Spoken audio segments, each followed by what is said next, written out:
ప్రభుత్వం తనపై కావాలనే అక్రమ కేసులు పెడుతోందని మాజీ మంత్రి కాకాని గోవర్ధన్ ఆరోపించారు. గతంలో అక్రమాలు జరగలేదని మైనింగ్ అధికారి రిపోర్టు ఇచ్చారని, ఇప్పుడు మళ్లీ అక్రమ మైనింగ్ అంటూ కేసు పెట్టారని మండిపడ్డారు. ప్రభుత్వ వైఫల్యాలను ఎండగడుతున్నందుకే తనపై కేసులు పెడుతున్నారన్నారు. వాటికి తాను భయపడను అని స్పష్టం చేశారు. అక్రమ కేసులపై కోర్టును ఆశ్రయిస్తానన్న కాకాని త్వరలోనే వాస్తవాలు బయటకొస్తాయని వ్యాఖ్యానించారు.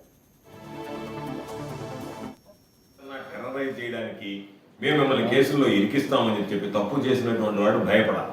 తప్పు చేసినటువంటి వాడు శిక్ష పడుతుందని చెప్పినట్టు బీతిల్లా. అటువంటిది ఏమీ లేదు. ఎక్కడ పొరపాటు చేసేటువంటి ప్రసక్తే ఉండదు. పొరపాటు చెయ్యము, పొరపాటు జరగదు.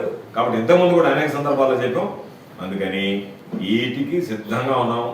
దేనికైనా సరే ఒకవేళ మహా అంటే మమ్మల్ని ఏదన్నా 4 రోజులు అరెస్ట్ చేయడానికి ఇప్పుడు పాపం పోసాన కృష్ణమూర్తిని మిగతా వాళ్ళందరినీ వంశీని వాళ్ళని ఏదో ఒక కేసు మీద పెట్టి ఆ కేసు మీద ఈ కేసు మీద పెట్టినట్టుగా రకరకాలైనటువంటి ఇబ్బందులు పెట్టాలని ఆలోచన చేస్తారేమో. ఆ ఉడత బెదిరింపులకు భయపడేటువంటి పిరికి వాళ్ళు ఎవరు లేరు. మేము దేనికైనా సిద్ధపడినటువంటి వాళ్ళం. జగన్మోహన్ రెడ్డి గారి సైనికులం. వైఎస్ఆర్ కాంగ్రెస్ పార్టీలో పదవులు అనుభవించినటువంటి వాళ్ళం. ప్రజలు ఎమ్మెల్యేగా ఇస్తే జగన్మోహన్ రెడ్డి గారు మంత్రిగా ఇచ్చాడు. కాబట్టి మీకు భయపడో ఇంకొకరికి భయపడో ఈ పార్టీకి సంబంధించినటువంటి మా విధానాలు తెలియజేస్తాం. ప్రజల్లోకి మా విధానాలు తీసుకుపోతాం. మీకు సంబంధించినటువంటి అవినీతి అక్రమాలను ప్రశ్నిస్తాం. ఎక్కడా కూడా రాజీ లేనటువంటి పోరాటం చేస్తాం తప్ప ఓయమ్మా నా మీద కేసు పెడతానగానే నేను గమ్మైపోవడమో లేదు మిమ్మల్ని గమ్ముగా ఉండాలి అంటే మీ మీద కేసులు పెట్టాలి. పాపం చాలా మంది చెప్పారు ఈ జిల్లాలో మీరు గమ్ముగా 4 రోజులు ఉండండి, అసలు ఏం కేసులు లేకుండా పోతాయి. ఎందుకు ఉండాలి? దేనికి మీరు కేసులు పెడతారని భయపడి పార్టీకి సంబంధించినటువంటి ద్రోహం చేయడమో పార్టీ యొక్క సిద్ధాంతాన్ని ప్రజల్లోకి తీసుకోవడం ఎందుకు వెనకాడతాం? కాబట్టి ఎక్కడ వెనకాడం. కాబట్టి ఆ కేసు పూర్వాపరాలు ఏంది, ఏమి కేసు పెట్టారనేటువంటిది కూడా మీడియా దానిలో కూడా వెళ్ళాలి.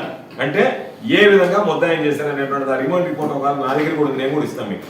దాంట్లో ఒకసారి చూస్తే అసలు ఆ వ్యక్తి యొక్క పాత్ర ఎంత వేగ్గా అంటే దీనికి సంబంధించినటువంటి. కాబట్టి నేను అనేక సందర్భాల్లో మరలా చెప్తున్నా.